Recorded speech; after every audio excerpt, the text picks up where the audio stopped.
Hello my dear friend and student, welcome to my YouTube channel Naval Academy. आपका टॉपिक चल रहा है परसेंटेज, जिसमें हमने अब तक 6 पार्ट के बारे में हमने पढ़ा दिया है। आज हम देखेंगे इसका 7वां पार्ट। पार्ट 6 में हमने टाइप ऑफ क्वेश्चन को बताया था और पिछले कई सेशन से परसेंटेज का टाइप ऑफ क्वेश्चन चल रहा है। तो आज भी हम परीक्षा की दृष्टि से जो इम्पोर्टेंट जो टाइप ऑफ क्वेश्चन बनते हैं परसेंटेज से, उसको लेके आए हैं। आइए इसको आज हम लोग हल करते हैं। तो चलिए सेशन को शुरू करते हैं। पहला क्वेश्चन है, कह रहा है कि एक कस्बे की जनसंख्या जो है 1,76,400 है। इसमें कह रहा है 5% वार्षिक वृद्धि होती है। तो पूछ रहा है कि 2 वर्ष बाद कस्बे की जनसंख्या कितनी होगी और 2 वर्ष पूर्व कस्बे की जनसंख्या कितनी होगी। तो यहाँ 2 वर्ष के बारे में बात किया है। तो यहाँ आइए देखते हैं। यहाँ पे समझ लीजिए कि यहाँ 2 टाइप का क्वेश्चन है। या आपसे पूछ देगा 2 वर्ष बाद कस्बे की जनसंख्या कितनी है, या आप पूछ देगा 2 वर्ष पूर्व में जनसंख्या कितनी थी। तो आइए इसको लगाते हैं।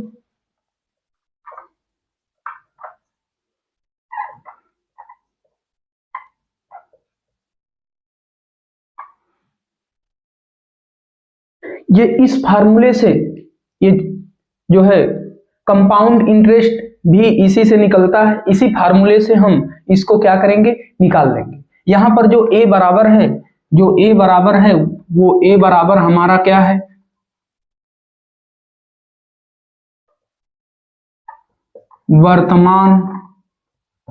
वर्तमान जनसंख्या या बाद की जनसंख्या।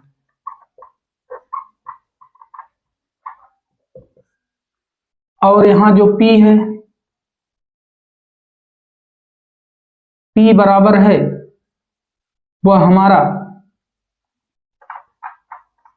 पूर्व की जनसंख्या, और हमारा जो R है वो R यानी कि जो कितने परसेंट की वार्षिक वृद्धि हो रही है, वार्षिक वृद्धि कितने की हो रही है, वो आपका R हो जाता है। और N बराबर जो होता है वो आपका यानी समय हो गया। N बराबर क्या हो गया, समय हो गया। तो ये 2 वर्ष पूर्व आपका या 2 वर्ष बाद, इस फार्मूले से हम सवाल को लगा सकते हैं। तो आइए इसको हल करते हैं। 2 वर्ष बाद का पूछा है, तो यानी 2 वर्ष पहले जनसंख्या इतनी क्या रही होगी। तो पहला हल करते हैं, यानी कि a बराबर, यानी कि p के जहां पे हम लिख देंगे 1764, यानी कि 1,76,400, और कोष्टक में 1 प्लस के r के जहां पे हम 5 लिखेंगे और बटा के क्या हो जाएगा 100। अब यहाँ यानी हमने आपको बताया कि समय यहाँ 2 वर्ष बाद पूछा है, तो यहाँ पे 2 लिख देंगे। आगे हल करते हैं। तो फिर यहाँ पे 1,76,400, अब यहाँ पे 100 एकम 100 और 5 जुड़ जाएगा तो 105, वो हो जाएगा 105 बटा के 100। अब इसके पावर 2 अंदर काट सकते हैं, तो ऊपर 21 आएगा, नीचे क्या आएगा 20। 5 से काटेंगे तो 5 दूनी 10, 5 एकम 5 और 20 पंचे 100। तो हमारा क्या आ गया 17, यानी कि 1,76,400 गुणे, यानी कि क्या आ गया 21 बटा के 20। यहाँ 2 बार है तो इस 21 बटा के 20 और गुणे 21 बटा के क्या हो जाएगा 20 हो जाएगा। अब यहाँ काट करके छोटा करेंगे। यहाँ जब काटेंगे 1 0 2 0 1 0 2 0 कट गया।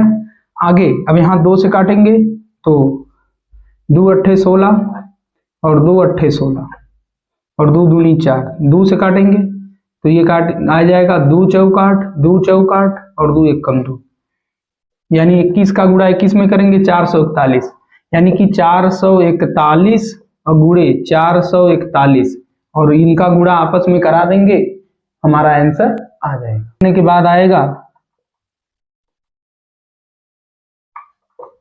गुणा करने के बाद आएगा 1,94,481, कितनी जनसंख्या क्या होगी, 2 वर्ष बाद हो जाएगी। यानी कि 2 वर्ष बाद कितनी जनसंख्या हो जाएगी, 2 वर्ष बाद, जो 2 वर्ष बाद जनसंख्या हो जाएगी हमारी इतनी हो जाएगी। तो इस तरह से हम इसको रख करके हल कर सकते हैं। तो हमने क्या किया कि जो ये वाला फार्मूला है a इक्वल टू पी कोष्टक में 1 plus R by 100 whole to the power n, इस वाले फार्मूले से रख करके जहां p है ये p बराबर हमने आपको कहा कि पूर्व की जनसंख्या है, और a बराबर क्या है, वर्तमान की जनसंख्या या बाद की जनसंख्या, ये पूछा है। तो यहां पर हम इसको ऐसे हल कर सकते हैं।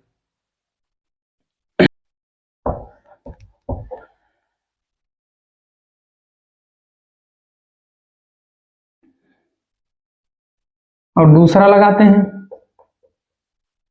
यानी वही फार्मूला होगा a इक्वल टू पी कोष्टक में 1 प्लस आर बटा के 100 इसके पावर n।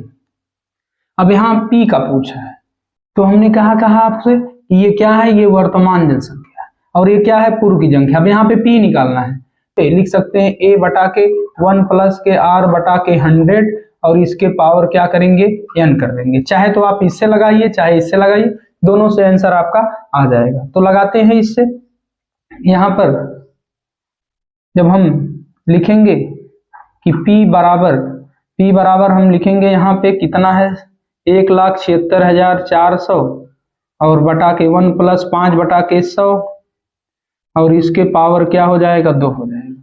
और जब इसको हल करेंगे तो ये क्या हो जाएगा, 1,76,400 और बटा के ये 100 कम 100 105, ये 105 बटा के क्या हो जाएगा 100, इसके पावर क्या हो जाएगा 2।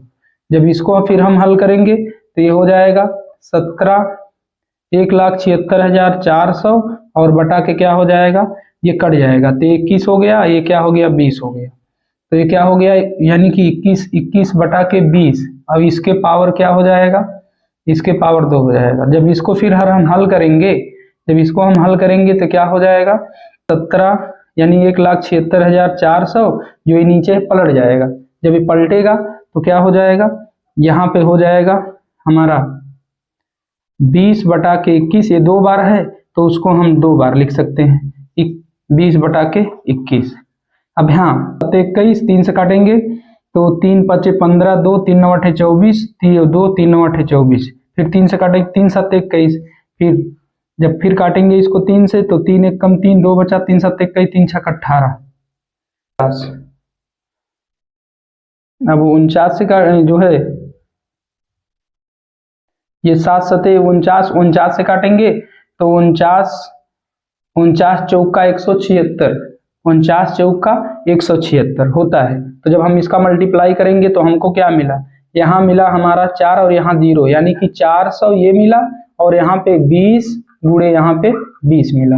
और सबका गुणा जब हम कराएंगे तो कितना हो जाएगा 4, और जब हम इसका गुणा कराएंगे तो क्या हो जाएगा 2 यानी 4 दूनी 8 दूनी 16 और 4 0, यानी कि 2 वर्ष पूर्व जो उस कस्बे की जो जनसंख्या थी वो जनसंख्या हमारी कितनी थी, 1,60,000, और 2 वर्ष बाद की जनसंख्या थी 1,94,481। तो इस तरह से इसमें 2 टाइप के बनते हैं, उस दोनों टाइप को हमने बताया कि आपसे पूछेगा सवाल एग्जाम में कि 2 वर्ष पूर्व की जनसंख्या बताइए, या 2 वर्ष बाद की, या 3 वर्ष बाद, या 4 वर्ष बाद, जितने वर्ष का पूछेगा, चाहे पूर्व की चाहे बाद की। तो इस वाले फार्मूले से रख करके हम सवाल को लगा सकते हैं।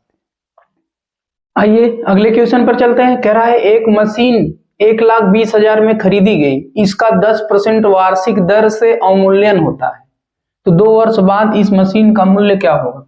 यहाँ पर देखिए एक चीज आपको ध्यान देना है कि यहाँ दर में क्या हो, अवमूल्यन हो या दर में कमी हो, तो हम क्या करते हैं, वहां पे जहां पे हम ये वाला फार्मूला लिखे थे कि a इक्वल टू पी कोष्टक में 1 प्लस आर बटा के 100 इसके पावर n, तो यहाँ पर अगर यहाँ पर जो है अगर अवमूल्यन होगा या यहाँ पर क्या होगा, कमी होगा, तो यहाँ पर हम क्या कर देंगे, माइनस कर देंगे। बस इतना आपको ध्यान रखना है कि अगर वृद्धि होगी या बढ़ जाएगी तब हमारा यहाँ पे प्लस होगा, और जब यहाँ पर अवमूल्यन होगा या कमी होगा तो यहाँ पर हम क्या करेंगे, माइनस करेंगे। आइए इसको हल करते हैं। कह रहा है कि मशीन 1,20,000 में खरीदी गई और इसका 10% वार्षिक दर से क्या होता है, अवमूल्यन होता है, यानी कि वो घटता है। तो कह रहा है 2 वर्ष बाद इस मशीन का मूल्य क्या होगा। 2 वर्ष बाद पूछा है, बाद का पूछे या वर्तमान पूछे, वो दोनों का मतलब क्या है, एक ही है। तो आइए हल करते हैं। तो यहाँ पर ए ही निकालना है, ए हमारा वर्तमान है। यहाँ पर अब पी के जहाँ पे वहां पे लिखेंगे 1,20,000 और कोष्टक में 1 माइनस के यहाँ 10 की क्या हो रही है, अवमूल्यन हो रहा है। 10% की वार्षिक की दर से क्या हो रहा है, अवमूल्यन हो रहा है, कमी हो रही है। और बटा के क्या करेंगे 100, इसके पावर कितना 2 वर्ष बाद पूछा है तो यहाँ 2 लिख देंगे। आइए आगे हल करते हैं। तो यानी 1,20,000 और कोष्टक में 100 कम 100 में से 10 घटाएंगे तो क्या हो जाएगा 90 और बटा के क्या हो जाएगा 100 इसके पावर 2। अब यहाँ इसको हल करेंगे तो 1,20,000 और गुड़े 1 0 से 1 0 कट गया, यानी कि 9 बटा के 10 गुड़े 9 बटा के 10। अब यहाँ 1 0 से 1 0 कट गया, यानी 1 0 2 0 और 1 0 2 0 कैंसिल हो गया। अब यहाँ पे 12 9 108, ये 108 हो गया और यहाँ पे 2 0 और गुड़े फिर 9 कर दीजिए। यहाँ 2 0 पहले ही आ जाएगा, 9 8 72 को 2 कैरी 7 हो गया, 9 9 0 0 तो 7 आ गया, 9 1 कम 9 आ गया। तो जो उसका जो 2 वर्ष बाद अगर अवमूल्यन हो रहा है तो जो 1,20,000 की जो मशीन है वो उसका दाम क्या हो जाएगा 97,200। उस मशीन का दाम क्या हो जाएगा 97,200। तो इस तरह से जब भी यहाँ पर दे तो हमको ध्यान देना है सवाल में कि उसमें वृद्धि हो रही है या कमी हो रही है। तो अगर वो 2 वर्ष बाद पूछेगा या 2 वर्ष पहले उसका कितना था तो इस वाले भी हम रख करके लगा सकते हैं। जनसंख्या से ही रिलेटेड आगे क्वेश्चन देखते हैं। कह रहा है कि कस्बे की जनसंख्या पहले वर्ष 5% घटी, दूसरे वर्ष 8% बढ़ी, तीसरे वर्ष 10% घटी। यदि 3 वर्ष पूर्व वहां की जो जनसंख्या है वो 5 लाख थी तो कस्बे की वर्तमान जनसंख्या बताइए। तो आइए इसको हल करते हैं। यहाँ पर देखिए 3 वृद्धि या कमी करके दिया है, पहले घटी फिर बढ़ी फिर घटी। आइए अगर ऐसा दे दे तो ये बराबर P और कोष्टक में यहाँ पे 1 प्लस R1 बटा के 100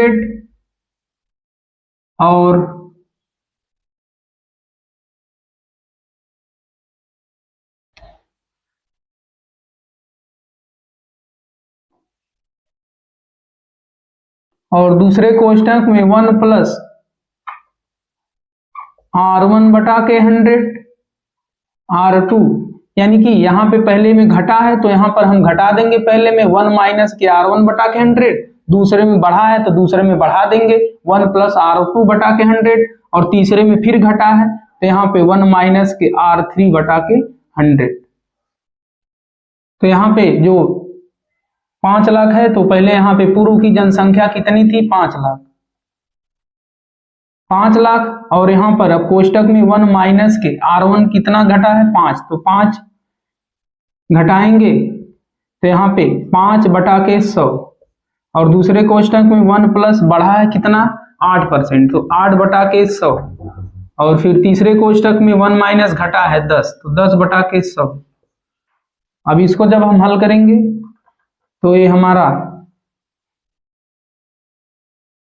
5 लाख हो गया और उसके बाद जब 100 कम 100 में से 5 घटाएंगे तो गुणा करके क्या हो जाएगा 95 बटा के 100, फिर गुणा करेंगे ये 100 108, ये 108 बटा के क्या हो जाएगा 100 और गुणे 100 कम 100 ये क्या हो गया घटाएंगे तो 90 बटा के क्या हो गया 100।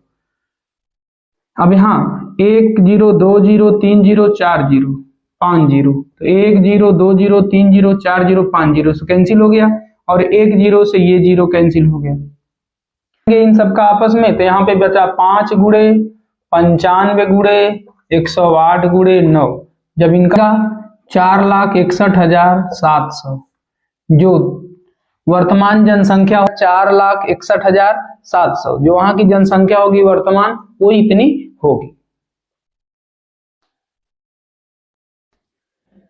अगले टाइप पे देखते हैं। कह रहा है कि किसी परीक्षा में 60% विद्यार्थी गणित में, 70% अंग्रेजी में और 50% विद्यार्थी दोनों में उत्तीर्ण हुए, बताइए कुल कितने प्रतिशत जो है विद्यार्थी, कितने प्रतिशत विद्यार्थी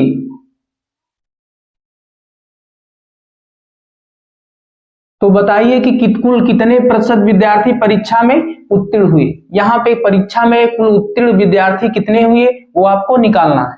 तो यहाँ पर देखिए किसी परीक्षा में यानी गणित में कितने हुए 60, तो अंग्रेजी में कितने हुए 70, और दोनों में कितने पास हुए 50, दोनों में क्या हो गए उत्तीर्ण हो गए। तो जब एक में उत्तीर्ण होगा तो जब 60% विद्यार्थी उत्तीर्ण होगा तो जो 100% होता है उसमें से 40% अनुत्तीर्ण होगा कि नहीं होगा। और उसी प्रकार से यहाँ पे भी जब 70% विद्यार्थी अंग्रेजी में उत्तीर्ण हुआ तो 30% विद्यार्थी क्या होगा अंग्रेजी में भी अनुत्तीर्ण होगा। इसी प्रकार से जब दोनों विद्यार्थी क्या होगा 50% दोनों में उत्तीर्ण हुए तो 50% क्या होगा दोनों में अनुत्तीर्ण भी होगा।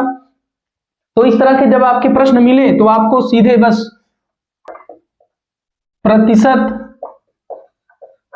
प्रतिशत उत्तीर्ण विद्यार्थी आपको निकालना है।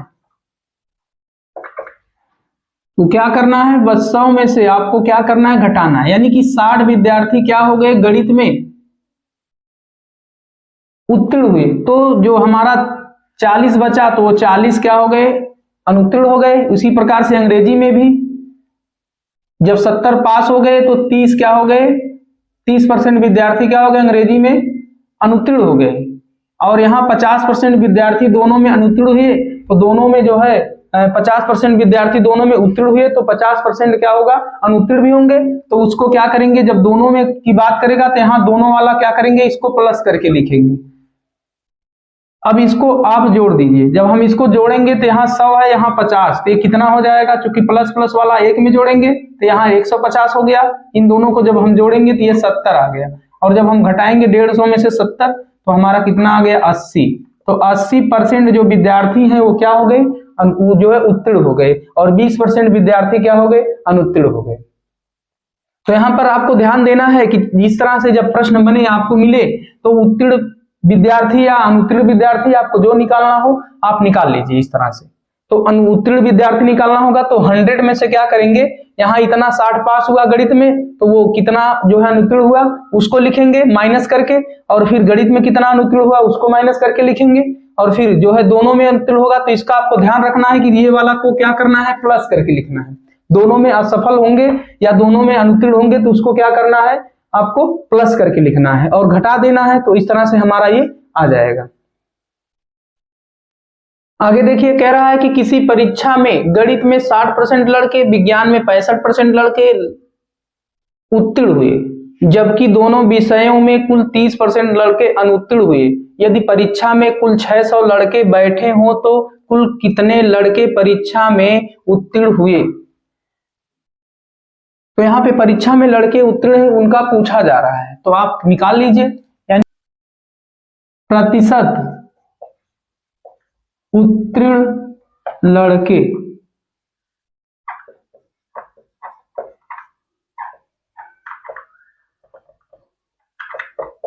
100 में से यहाँ इतना इतना क्या हो गए पास हुए, तो 60 गणित में पास हुए तो कितने फेल हुए 40, और विज्ञान में 65 पास हुए तो कितने फेल हुए आपका 35, और दोनों में जो है कुल 30 अनुत्तीर्ण हुए।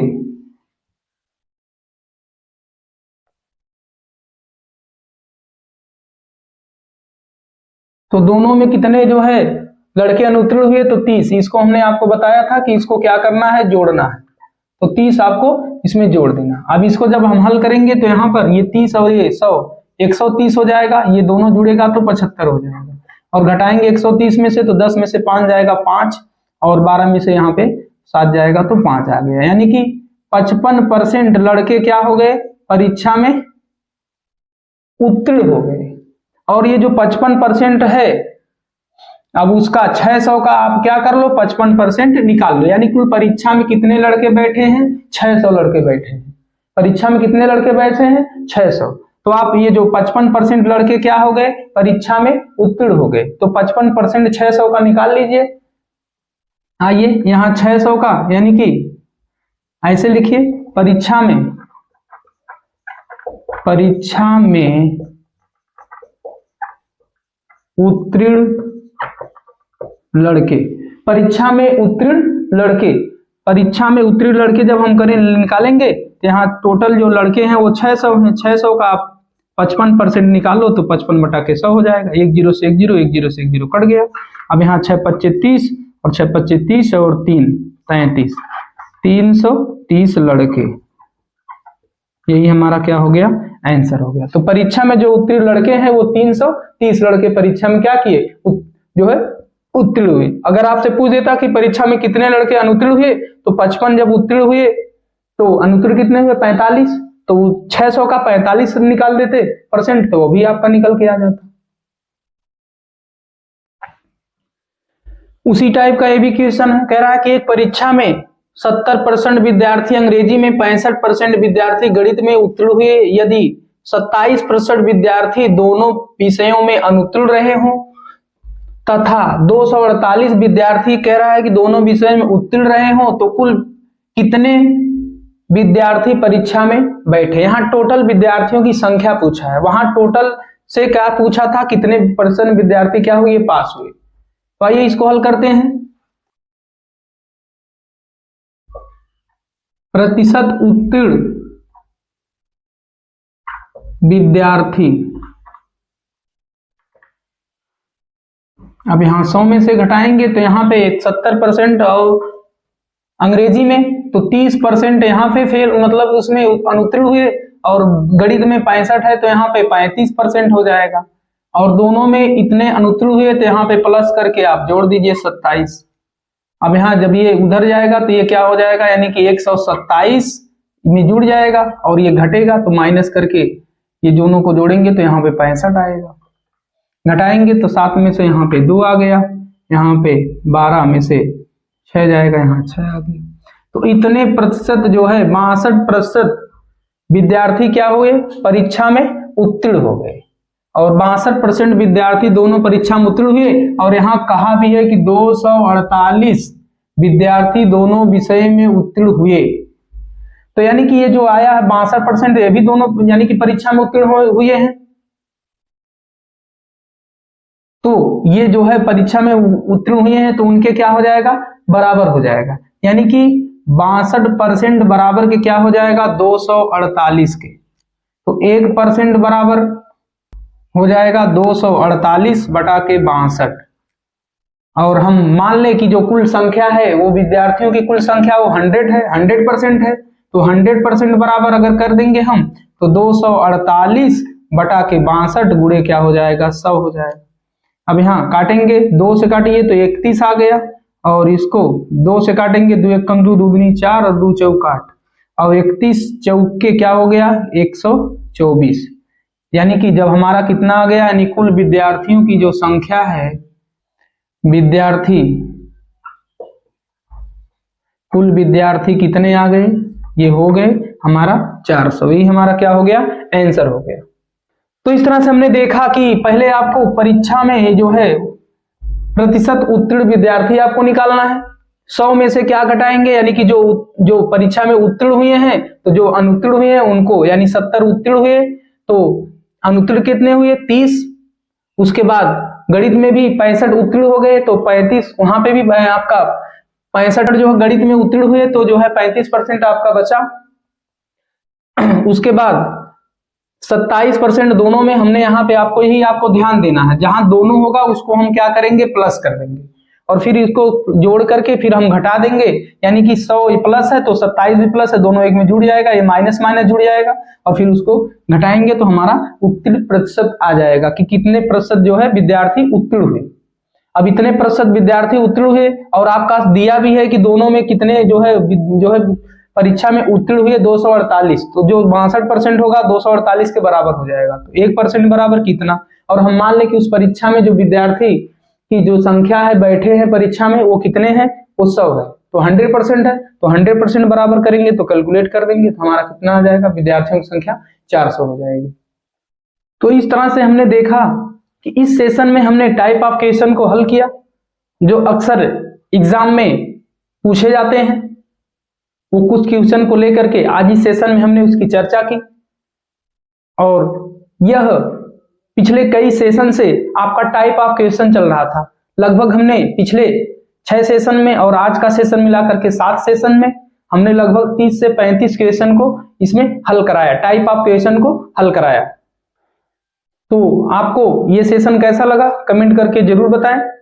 मिलते हैं अगले सेशन में, तब तक के लिए जय हिंद।